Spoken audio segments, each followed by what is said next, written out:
Hello students. Today we will discuss new topic of this chapter. If you have not subscribed the channel until now, subscribe it and press the bell icon for notification of new videos. Like and share it also. These are our social media handles where you can follow us on YouTube channel, Instagram page and on Facebook page for getting update and notification of new videos.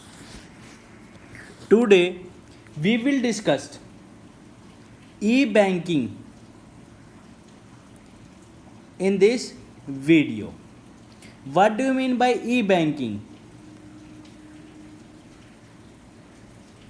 E-banking होता क्या है?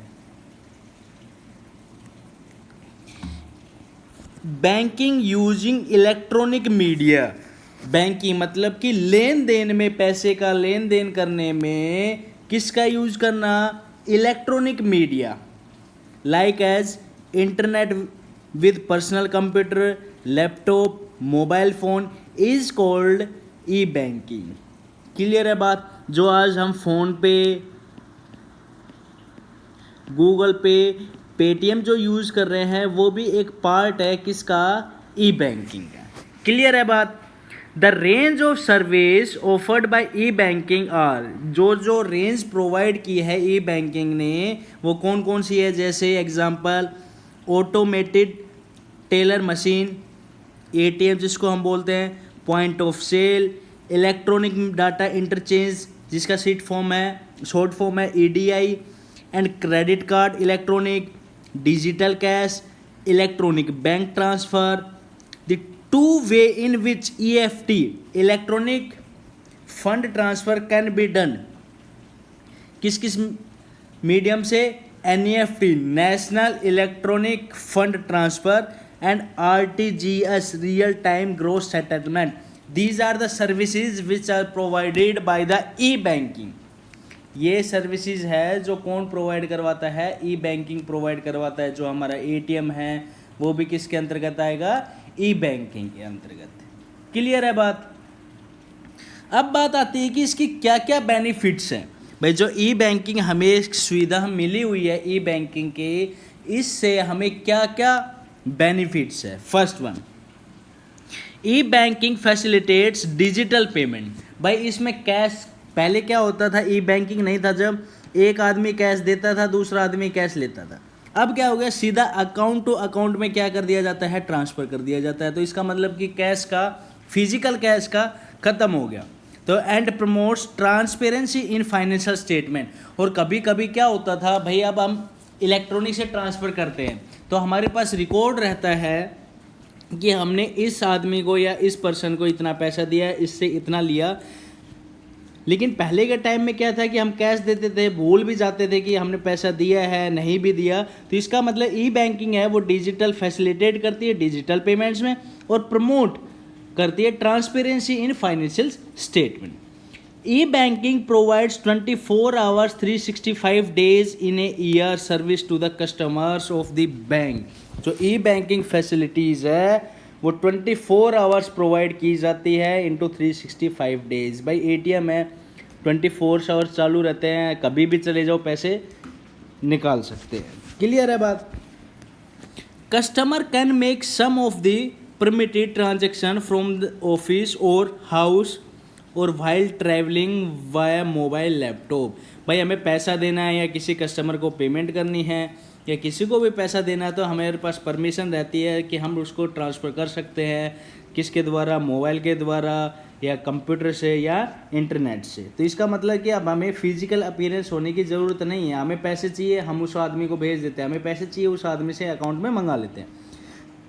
अगला आता है recording each and every transaction. जो भी हम electronic media से, इलेक्ट्रॉनिक ई बैंकिंग के थ्रू जो भी ट्रांजेक्शन्स करते हैं उनका ईच एंड एवरी ट्रांजेक्शन्स का क्या रहता है? रिकॉर्ड रहता है. चाहे वो 1 रुपये का हो, चाहे वो 1 लाख रुपए का हो, क्या रहेगा? हर ट्रांजेक्शन्स का क्या रहेगा? रिकॉर्ड रहेगा. It provides greater security to customers as they can avoid travelling with cash. सबसे बड़ा है कि पहले हम कहीं भी जाते थे तो कैश लेके जाते थे, लेकिन अब आजकल कोई भी कैश लेकर के ट्रैवल नहीं करता है. सब एटीएम कार्ड, फ़ोन पे, मोबाइल बैंकिंग सब यूज़ करते हैं, तो इसलिए कैश लेकर के सब अवॉइड करते हैं कैश लेकर के ट्रैवल करना। क्लियर है बात। अब बात आती है कि इंश्योरेंस, ये तो हमने पढ़ लिया कि ई बैंकिंग क्या होती है, ई बैंकिंग की फैसिलिटीज़ बेनिफिट्स क्या क्या है। क्लियर है बात। अब बात आती है इंश्योरेंस। आपने नाम भी सुना होगा, इंश्योरेंस क्या होता है, what do you mean by insurance. नाम सुना होगा आप, हमेशा सुनते हैं LIC, car insurance, health insurance. अब बात आती है जो इंश्योरेंस होता है वो होता क्या है। इट इज़ ए कॉन्ट्रैक्ट और एग्रीमेंट। एक क्या रहता है, कॉन्ट्रैक्ट और एग्रीमेंट, समझौता, under which one party agrees in return for consideration to pay an agreed amount of money to another party to make loss, damage और injury to something of the value in which the insured has a pecuniary interest as a result of some uncertain event. इसमें एक party दूसरे party के साथ क्या करती है, agreement, contract करती है। अगर हमें कोई भी लॉस होगा, हम आपसे क्या करवा रहे हैं, एक इंश्योरेंस करवा रहे हैं। अगर हमें कोई भी लॉस होगा तो उसका जो पैसा, जो भी लॉस होगा उसका बियर आप करोगे, वो पैसा आपको देना पड़ेगा। ये बात किस में बताई गई है, इंश्योरेंस पे। इंश्योरेंस में कॉन्ट्रैक्ट किया जाता है कौन, one party with another party. Clear है बात। अब बात आती है द एग्रीमेंट और contract is putting in writing. जो एग्रीमेंट किया जाता है राइटिंग में, उसको हम क्या बोलते हैं, पॉलिसी। भाई हमने LIC करवाई है, LIC हमने ली है, तो हम जब भी उसकी पेमेंट करते हैं तब हम क्या बोलते हैं, भाई पॉलिसी क्या करनी है, डिपॉजिट करनी है, पॉलिसी का पेमेंट करना है। तो जो एग्रीमेंट जो हमने किया है रिटर्न में, उसको हम क्या बोलेंगे, policy. The person whose risk is insured is called insured. भाई ए ने अपने कार का इंश्योरेंस करवाया है XYZ कंपनी से, insurance company.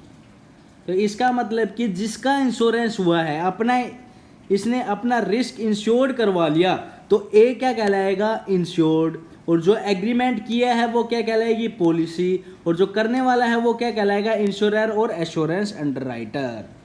The firm which insures the risk of loss, जो रेस्पॉन्सिबिलिटी लेता है किसका, रिस्क ऑफ लॉस की, उसको हम क्या बोलते हैं, इंश्योरर और एश्योरेंस अंडरराइटर। क्लियर है बात। तो ए कौन हो गया, इंश्योर्ड। जो एग्रीमेंट किया वो हो गई पॉलिसी। XYZ जो जिस कंपनी ने किया वो क्या हो गई, इंश्योरर या एश्योरेंस अंडरराइटर। क्लियर है बात। Next one, functions of insurance. क्या क्या फंक्शंस है किसके, इंश्योरेंस के। First one, providing certainty. Insurance provide certainty of payment for risk of loss. भाई अगर कोई भी फ्यूचर में अनइवेंट लॉस हो जाता है, उसका पेमेंट कौन करता है, इंश्योरेंस। देयर आर अनसर्टेनिटीज और of happening of time and amount of losses, the insurance removes these uncertainties and ensured receive payment of loss. अगर कुछ भी अगर मिस हैपनिंग या अनइवेंट्स हो जाते हैं और उस टाइम पीरियड में कोई सफ़र कर जाता है लॉस से, तो वो कौन देगा, वो देगा इंश्योरर। वो कौन देगा, इंश्योरर। तो एक तरीके का हम ये भी कह सकते हैं कि जो अन इवेंट्स होते हैं उनको भी मिनिमाइज करता है कौन, insurance. The insurer charge is premium for providing the certainty. और उसके बदले इंश्योरेंस जो करता है इंश्योरर या एश्योरेंस पार्ट अंडरराइटर, वो बदले में क्या लेता है, प्रीमियम चार्ज करता है। नेक्स्ट वन, प्रोटेक्शन, मतलब बचाता है। The main function of insurance is to provide protection from probable chances of loss. यह हमें बचाता है जो भी प्रोबेबल चांसेस हो सकते हैं उससे। भाई हमने एक बिजनेस सेट किया है, हमने एक बिजनेस स्टार्ट किया है, उसमें फायर भी हो सकती है, लॉस्ट बाई थेफ्ट भी हो सकता है, तो हमने उसका क्या करवा लिया, insurance.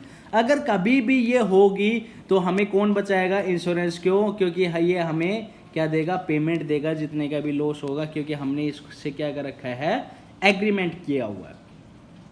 Insurance can not stop the happening of risk. Insurance है वो हैपनिंग ऑफ रिस्क, जो भी इवेंट होगा उसको रोक नहीं सकता, but can compensated for loss arising out of it. इससे जो भी लॉस होगा उसको पूरा कर सकता है कौन, insurance. Risk sharing, On the happening of risk event, the loss is shared by all the persons exposed to it. The share is obtained from every insured member by a way of premium. भाई जिससे भी premium हमने भर रखा था, जिससे भी हमने इंश्योरेंस करा रखा था, उससे हमें क्या मिलेगा? पैसा मिलेगा। क्लियर है बात? Assist in capital formation. The accumulated fund of the insurer received by a premium of payments and made by the insured are invested in various income generating scheme. तो जो इंश्योरेंस की जो पॉलिसी बनी हम जब भरते हैं वो एज ए हमारी असिस्ट इन कैपिटल फॉर्मेशन में, लाइक एज पहले हमने LIC करवा ली, अब उसकी 5000 की प्रीमियम जा रही है हर मंथ, हमने 5 साल के लिए करवा ली, तो इसका मतलब उसके ऊपर जब वो 5 ईयर्स कंप्लीट हो जाएंगे तो वो पैसा मिलेगा प्लस उस पर इंटरेस्ट। तो हम कह सकते हैं कि एक तरीके के वो क्या है? Capital formation. क्लियर है बात? These are the functions of insurance. Clear है बात? If you like the video please like it, share it and subscribe the channel for more videos. Thank you and have a nice day.